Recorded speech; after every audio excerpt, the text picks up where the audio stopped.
વિદ્યાર્થી ભાઈ બહેનો, એનજી ભુવા કન્યા વિદ્યા મંદિર જોશીપુરા, જે એનજી ભુવા કન્યા વિદ્યા મંદિર જોશીપુરા ડૉક્ટર હરિભાઈ એસ પટેલ શૈક્ષણિક સંકુલમાં આવેલ છે અને આદરપાત્ર માનપાત્ર જે કે કેસે સાહેબના માર્ગદર્શન હેઠળ આ સ્કૂલ ચાલુ છે. વિદ્યાર્થી ભાઈ બહેનો, સામાન્ય પ્રવાહ ધોરણ 11ની અંદરમાં પણ વિષય તત્વજ્ઞાનની અંદરમાં પણ પ્રકરણ 3 અને પ્રકરણ 3ની અંદરમાં આપણે ભાગ નંબર 6 ની વાત કરવા જઈ રહ્યા છીએ. વિદ્યાર્થી ભાઈ બહેનો, આપણે ભાગ નંબર 5 ની અંદરમાં અને એ પહેલાના આગળના ભાગમાં આપણે વિરોધાશ્રિત અનુમાનના નિયમો છેલ્લે ભણ્યા અને એના ઉપર આધારિત મેં તમને લેસન આપ્યું હતું કે આપેલું વિધાન હોય એનું વિરોધી વિધાન આશ્રયાશ્રિત બને. હા આપેલું હોય તો એનો આશ્રયાશ્રિત, એનો વિરોધ, એનો અંશ વિરોધ કે પૂર્ણ વિરોધ ત્યાં કેમ થાય એનું આપણે તારવવાનું હતું અને એ તમે સૌએ કરેલા હશે અને એને આધારે જે વિરોધી વિધાન સત્ય બને, અસત્ય બને કે શંકાસ્પદ બને એ અંગેની તમે સૌ પ્રેક્ટિસ કરી લીધેલી હશે. હવે ત્યાર પછી આપણા અભ્યાસક્રમની અંદરમાં આગળનો મુદ્દો છે જે આપણે એક મુદ્દો ભણ્યા, વિરોધાશ્રિત અનુમાન, અમધ્યપદી અનુમાન અને અમધ્યપદી અનુમાનના બે પ્રકાર આપણે મેં આખો ચાર્ટ દોર્યો તો પહેલા જ પીરિયડની અંદરમાં. એમાં મધ્યપદી અનુમાન અને અમધ્યપદી અનુમાન. એમાં અમધ્યપદી અનુમાનની અંદરમાં એક એનો પ્રકાર વિરોધાશ્રિત અનુમાન, અને વિરોધાશ્રિત અનુમાન વિશે આપણે ચારેય પ્રકારના સંદર્ભની અંદરમાં ભણી ચૂક્યા: આશ્રયાશ્રિત વિરોધ, અંશ વિરોધ, ઉપવિરોધ અને પૂર્ણ વિરોધ. અને એનો બીજો પ્રકાર એટલે કે સામ્યાર્થી અનુમાન. એ સામ્યાર્થી અનુમાનના સંદર્ભની અંદરમાં આપણે હવે આગળ વધવા જઈ રહ્યા છીએ. એ સામ્યાર્થી અનુમાનના સંદર્ભમાં આપણે વાત કરીએ, અહીંયા આપ્યું છે મેં. હવે સામ્યાર્થી અનુમાનનો પહેલા આપણે અર્થ સમજી લઈએ, એની વ્યાખ્યા સમજી લઈએ. તો એની વ્યાખ્યા એમ જણાવે છે કે આધાર વિધાનની સત્યતા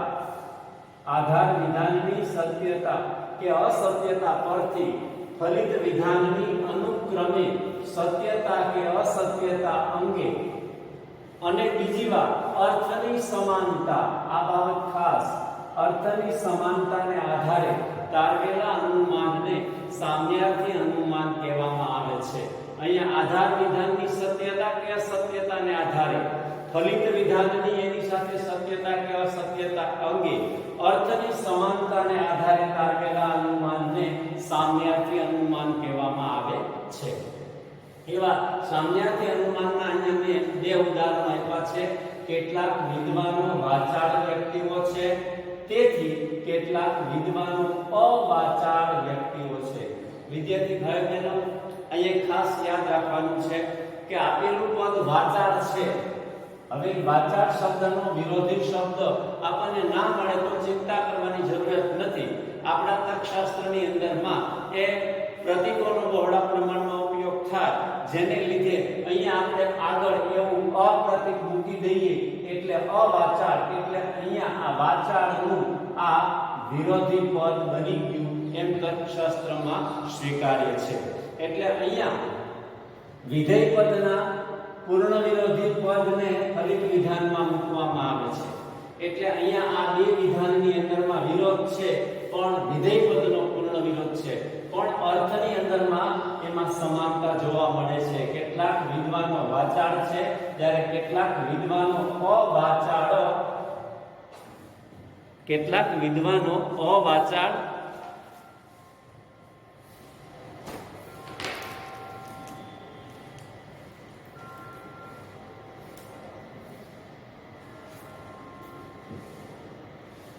અવાચાળ વ્યક્તિઓ નથી. અહીંયા સોરી ભૂલી ગયો છું.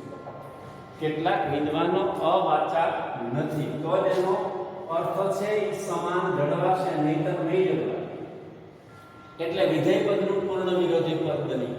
હવે બીજી શક્યતા, કોઈ પણ માનવી પૂર્ણ વ્યક્તિ નથી, એનું વિરોધી વિધાન બીજું આપણે બીજું સામ્યાર્થી અનુમાન થાય, કોઈ પણ પૂર્ણ વ્યક્તિ માનવી નથી. અહીંયા આ માનવી આ ઉદ્દેશ્ય છે અને આ અહીંયા આ ઉદ્દેશ્ય એ વિધેયના સ્થાને ગયું અને આ વિધેય પદ છે, આ વિધેય પદ એ ઉદ્દેશ્યના સ્થાને ગયું એટલે ઉદ્દેશ્ય આમ ગયું, આ વિધેય આમ ગયું, એકબીજાના સ્થાનની અંદરમાં ફેરફાર થયો એટલે ઉદ્દેશ્ય અને વિધેયના સ્થાનની ફેરબદલી કરવામાં આવે પણ આની અંદરમાં અર્થ બદલાતો નથી એટલે આવી બે શક્યતા કુલ છે સામ્યાર્થી અનુમાનની અંદરમાં। હવે ઉપરની વ્યાખ્યાના તારણોની આપણે વાત કરીએ તો એમાં કુલ 4 તારણ આપણને પ્રાપ્ત થાય। એમાંનું પહેલું તારણ આધાર વિધાન અને ફલિત વિધાનનો અર્થ એ સમાન રહે છે, અર્થ બદલતો નથી, આ પહેલી બાબત જોવા મળે છે। બીજી બાબત આધાર વિધાનનું વિધેય પદ ના પૂર્ણ વિરોધી પદને ફલિત વિધાનનું વિધેય પદ બનાવવામાં આવે છે, જે આપણે આ ઉદાહરણમાં જોઈએ છીએ। આ વિધેય પદ છે અને આ વિધેય પદનું અહીંયા પૂર્ણ વિરોધી પદ, આ વિધેય પદ અને એનું પૂર્ણ વિરોધી વિધેય પદ એ અહીંયા અવાચળ મૂકવામાં આવે છે। ત્રીજી બાબત ઉદ્દેશ્ય અને વિધેયના સ્થાનની ફેરબદલી, તો આપણા ઉદાહરણમાં ઉદ્દેશ્ય વિધેયના સ્થાને ગયું, વિધેય ઉદ્દેશ્યના સ્થાને ગયું, એ પ્રમાણે ફેરબદલી કરવામાં આવે છે। ચોથી શક્યતા જરૂરિયાત પ્રમાણે ઈયતા, હવે જરૂરિયાત પ્રમાણે ઈયતા અથવા ગુણ બદલવામાં આવે છે। જો એનો અર્થ સમાન જાળવવો હોય તો જરૂરિયાત ઊભી થાય તો ઈયતાને પણ બદલી શકાય, જરૂરિયાત ઊભી થાય તો ગુણને પણ બદલી શકાય। હવે અહીંયા આપણે જોઈએ તો આની અંદરમાં ઈયતા તો સરખો છે પણ આનો ગુણ જો અહીંયા છે એ વિધાયક છે, અહીંયા નથી આવ્યું એનો ગુણ જો નિષેધક છે એટલે ગુણ બદલાય। આવી રીતે ઈયતા પણ બદલાય, જે આપણે પરિવર્તનની અંદરમાં આનો જે બીજો પ્રકાર છે એના સંદર્ભમાં આગળ વાત કરશું। હવે સામ્યાર્થી અનુમાનના પ્રકારોની વાત કરીએ તો કે સામ્યાર્થી અનુમાન છે એના પ્રકારોની વાત કરીએ તો એની અંદરમાં ઉદ્દેશ્ય અને વિધેય એના સ્થાનની ફેરફારની શક્યતાઓ વિચારવામાં આવે છે। ઉદ્દેશ્યને વિધેયના સ્થાને, વિધેયને ઉદ્દેશ્યના સ્થાને એના ફેરફારની શક્યતાઓ વિચારવામાં આવે તો એને આધારે સામ્યાર્થી અનુમાનના કુલ 7 પ્રકારો પ્રાપ્ત થાય, એટલે એવી કુલ 7 શક્યતા પ્રાપ્ત થાય છે। આમાં એ 7 શક્યતાને આધારે અહીંયા સામ્યાર્થી અનુમાનના કુલ 7 પ્રકારો આપણને પ્રાપ્ત થાય। જે તમને ખબર હોય તો પહેલો જ મેં મુદ્દો તમને સમજાવ્યો ત્યારે 7 પ્રકારનો ઉલ્લેખ કરેલો હતો, એમાંથી મેં તમને કીધું હતું કે પ્રતિવિધાન, પરિવર્તન, પરિવર્તનનું પ્રતિવિધાન, અંશ વિધેય વ્યુત્ક્રમ, પૂર્ણ વિધેય વ્યુત્ક્રમ, અંશ ઉદ્દેશ્ય વ્યુત્ક્રમ અને પૂર્ણ ઉદ્દેશ્ય વ્યુત્ક્રમ। આ કુલ 7 પ્રકાર, કુલ 7 પ્રકારમાંથી આપણે 2 પ્રકારો ભણવાના છે, બધા પ્રકારો ભણવાના નથી। એમાંનો પહેલો પ્રકાર જેને પ્રતિવિધાન કહેવામાં આવે છે, આ પ્રતિવિધાનના સંદર્ભમાં હવે આગળ વાત કરવા જઈ રહ્યા છીએ। પ્રતિવિધાનની વ્યાખ્યા, એનો અર્થ આધાર વિધાન અને વિધેય પદના પૂર્ણ વિરોધી પદને ફલિત વિધાનનું વિધેય પદ અને આધાર વિધાનના ઉદ્દેશ્યને ફલિત વિધાનનું ઉદ્દેશ્ય બનાવવામાં આવે છે। એટલે ઉદ્દેશ્યમાં ફેરફાર થતો નથી પણ આપેલું વિધાન જે હોય એનું જે વિધેય પદ હોય એનું જે આપણે પ્રતિવિધાન તારવીએ એમાં એનું જે વિધેય પદ હોય એ પૂર્ણ વિરોધી બની જાય છે। જે આપણે હમણાં એના અહીંયા ફલિત વિધાનના આ પ્રતિવિધાનના જે ત્રણ નિયમો ભણવાના છે, એ 3 નિયમમાંનો એક નિયમ છે, એમાં આ વાત સ્પષ્ટ થશે। જેમ કે એમાં પહેલો નિયમ પદ અંગેનો નિયમ, તો પ્રતિવિધાનમાં ઉદ્દેશ્ય અને વિધેયના ફેરફારની આકૃતિ, ઉદ્દેશ્ય અને વિધેયના ફેરફારની આકૃતિ જ્યાં એને દર્શાવી છે, એક આધાર વિધાન અને એમાંથી તારવી ફલિત વિધાન અથવા તો જેને આપણે પ્રતિવિધાન કહીએ છીએ, એમાં ઉદ્દેશ્યના સ્થાને વિધેયનું પૂર્ણ વિરોધી વિધેય પદ મૂકવામાં આવે છે। આ ધ્યાનમાં રાખવાનું છે। વિદ્યાર્થી ભાઈ બહેનો, આ ઉપર લીટો કર્યો છે એ માત્ર સાદું અર્થઘટન એનું નથી. એ એમ જણાવે છે કે ઉપર દર્શાવેલું જે વિધેય પદ છે એનું આ વિધેય પદ પૂર્ણ વિરોધી છે એની દર્શાવે છે.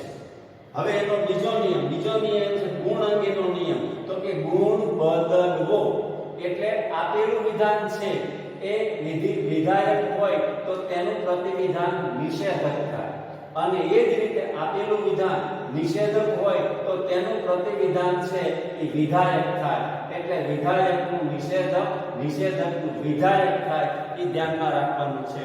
એટલે ગુણ અંગેનો નિયમ તો ગુણ બદલવો.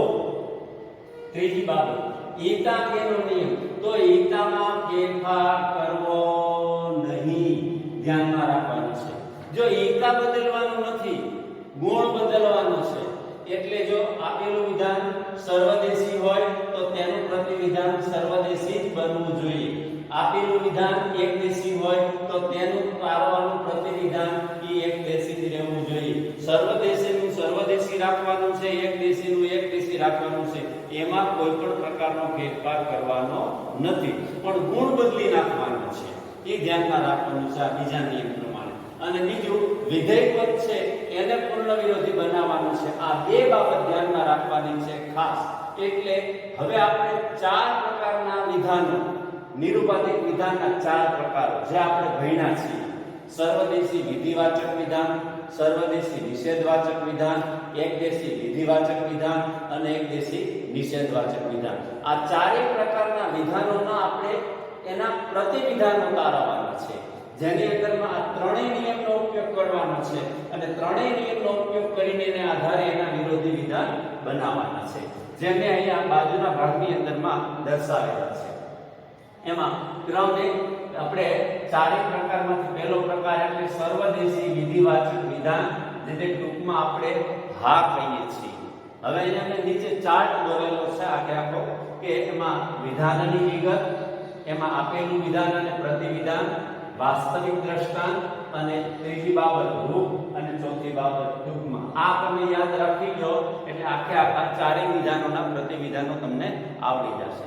જેમ કે આપેલું વિધાન સર્વ સંતો સદાચારી વ્યક્તિઓ છે. હવે પહેલા નિયમ પ્રમાણે જો ઉદ્દેશ્યના સ્થાને સંતોના સ્થાને જોઈ બરોબર. આ સંતો આ ઉદ્દેશ્ય,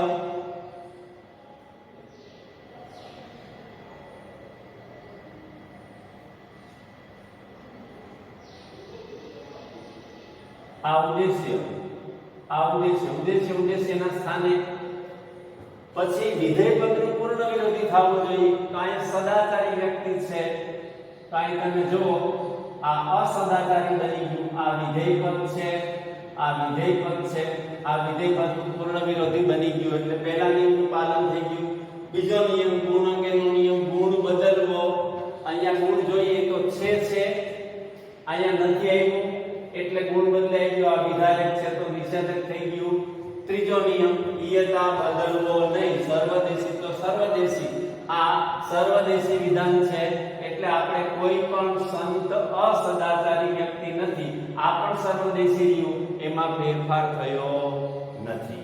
ટૂંકમાં અહીંયા લેખ બાજુમાં એનું રૂપ સર્વ ઉવી છે એટલે સર્વ ઉવી છે, અને કોઈ પણ ઉવી પણ વિધેય પદનો અહીંયા આ પૂર્ણ વિરોધી પદ છે એટલે કોઈ પણ ઉવી નથી. આ વિધેય પદ પૂર્ણ વિરોધી જો અહીં દર્શાવ્યું છે, ને ટૂંકમાં એટલે દર્શાવ્યું ઉહાવી, તો ઉનાવી પણ નાની અંદરમાં એનું વિધેય પદ એ પૂર્ણ વિરોધી પદ બને છે.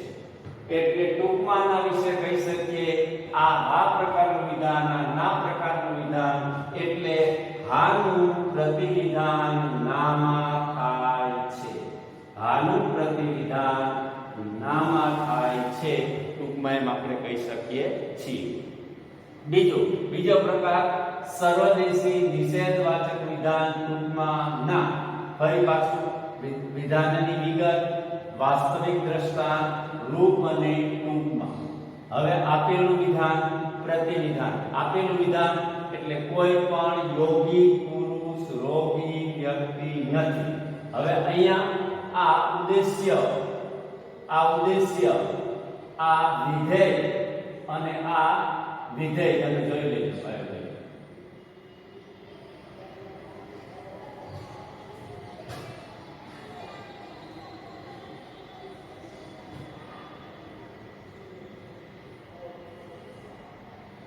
આ વિધેય અને આ ઉદ્દેશ્ય ગણવાનું વાક્ય પણ એને વિધેય ગણવાનું છે.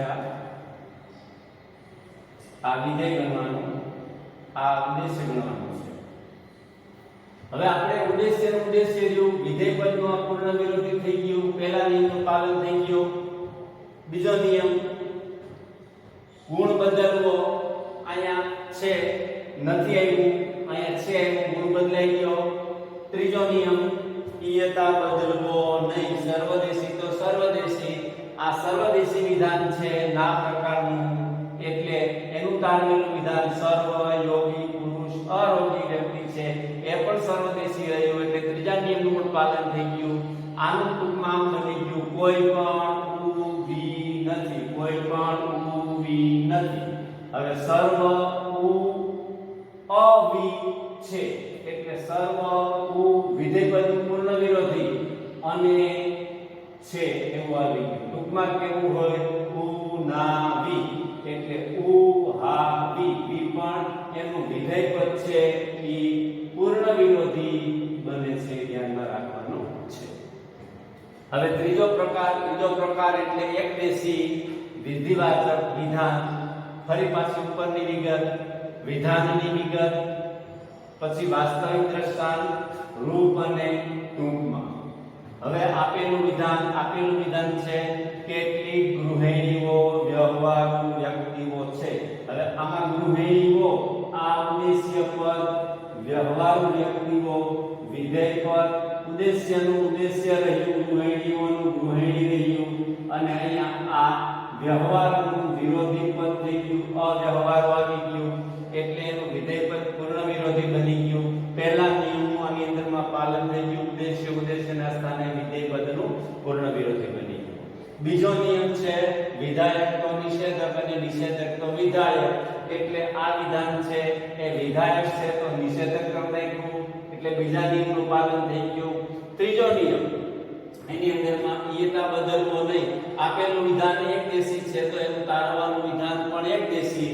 એટલે અહીંયા જો કેટલાક આવ્યું તો કેટલાક આવ્યું, એકદેશીનું એકદેશી રહ્યું, એટલે આનું ટૂંકમાં કેટલાક ઉભી છે, કેટલાક ઉભી છે. આનું કેટલાક ઉભી નથી, કેટલાક ઉભી નથી. પણ આ વિધેય પર આનું પૂર્ણ વિરોધી બને છે. એ ધ્યાનમાં આપણે ખાસ રાખવાનું છે, ભૂલવાનું નથી. આ બહુ મહત્વની વસ્તુ છે. હવે વિદ્યાર્થી ભાઈ બહેનો, ચોથું અને છેલ્લું વિધાન એકદેશી નિષેધવાચક વિધાન એટલે ન. ટૂંકમાં આપેલું વિધાન પણ વિધાનની વિગત, વાસ્તવિક દ્રષ્ટાંત, રૂપ અને ટૂંકમાં એ બધા ખાના. બરોબર. હવે પહેલો નિયમ આ પ્રમાણે ઉદ્દેશ્યના સ્થાને વિધેયના સ્થાને. એટલે અહીંયા જોઈએ ઉદાહરણ આ પ્રમાણેનું છે. કેટલાક યુવાનો નાસ્તિક વ્યક્તિઓ નથી. આ યુવાનો એ ઉદ્દેશ્ય, નાસ્તિક વ્યક્તિઓ એ વિધેય. યુવાનો આ ઉદ્દેશ્ય અને આની અંદરમાં ઉદ્દેશ્યના સ્થાને અનાસ્તિક વ્યક્તિઓ આ વિધેય આવી ગયું, પણ આ પૂર્ણ વિરોધી બની ગયું અને આ પહેલા નિયમનું પાલન થઈ ગયું. બીજો નિયમ વિધાયક તો નિષેધક અને નિષેધક તો વિધાયક. આ નથી આવ્યું, નિષેધક છે તો આ વિધાયક થઈ ગયું, એટલે ગુણ બદલાઈ ગયો. ત્રીજો નિયમ એકદેશી તો એકદેશી. આ વિધાન એકદેશી છે તો એકદેશી એટલે કેટલાક ને એકદેશી, તો અહીંયા પણ કેટલાક પદ્ધતિઓમાં ફેરફાર થયો નહીં. એટલે કેટલાક યુવાનો અનાસ્તિક વ્યક્તિઓ છે. એટલે કેટલાક ઉ પણ વિધેય પદ પૂર્ણ વિરોધી છે અને ઉ હ વી પણ અહીંયા આ વિધેય પદ પૂર્ણ વિરોધી છે. એ ખાસ ધ્યાનમાં રાખવાનું છે. હવે ચારેય વિશે ટૂંકમાં કેવું હોય તો હાનું પ્રતિવિધાન ના, હાનું પ્રતિવિધાન ના, બીજી શક્યતા નાનું પ્રતિવિધાન હામાં થાય, નાનું પ્રતિવિધાન હામાં થાય, નાનું પ્રતિવિધાન આમાં થઈ. ત્રીજી શક્યતા હનું પ્રતિવિધાન નમાં થાય, આ હનું પ્રતિવિધાન નમાં થાય. અને ચોથી શક્યતા નનું પ્રતિવિધાન હમાં થાય, આ નનું પ્રતિવિધાન હમાં થાય. હવે એને એના કરતા પણ ટૂંકમાં સાવ સરળ રીતે યાદ રાખવું હોય, કંઈ કરવાનું નથી. હા ના હ ન, હા ના હ ન બધું લખી નાખવાનું. બે વખત હા ના હ ન લખવાનું. લખાઈ ગયા પછી બે સામ સામે ચોકડીઓ કરી નાખવાની આ રીતે. તો અહીંયા હાની સામે નાનું થઈ ગયું, તો હાનું ના આવી ગયું, જોઈ લ્યો થઈ ગયું. નાનું હા, તો નાનું હા આવી ગયું, જોઈ લ્યો થઈ ગયું. એ જ રીતે હનું ન, તો હનું ન થઈ ગયું. અને નનું હ, તો નનું હ થઈ ગયું.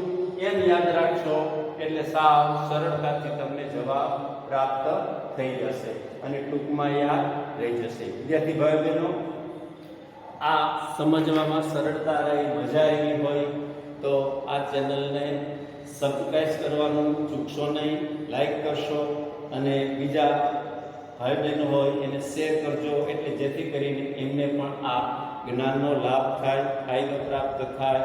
અને ફરી પાછા આપણે આગળના વિડીયો લેક્ચરની અંદરમાં એટલે ભાગ નંબર 7ની અંદરમાં આપણે મળશું. આભાર, ધન્યવાદ.